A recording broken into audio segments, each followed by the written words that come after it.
Yeah. And so you have to ask, I think, if you're a physicist, what level of chaos actually affects you to the extent that you could actually make an instantaneous decision based on other stuff that's not necessarily in your past experiences or what you have just seen in your current environment. Right? But wouldn't all those past experiences and your current environment, despite the fact that if you're introducing an element of chaos so that you've never experienced this ever before, your experiences that you have. So this is where people will push back. Most people are concerned not about the actions, but the consequences. So what they're thinking about is the punitive response to someone who does something wrong.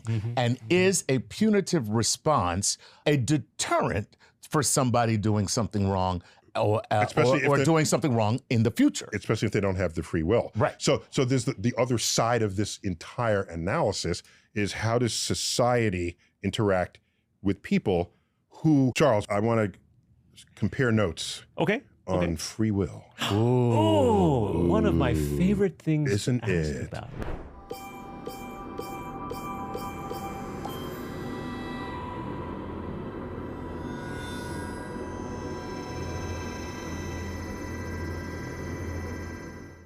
Here's my take. It is true that at some level of resolution that we can observe, causality is absolutely true. Given these initial conditions, this is what will happen afterwards. That's the physicist in you That's the speaking. physicist in you speaking. Exactly. So if you take it to its... See, I have the exact opposite position in my own mind. I feel that it is because of the absence of free will that you see in most behavior, that it is that 1% of free will activity that moves us in the right direction, bends us toward compassion, takes the arc of history toward justice.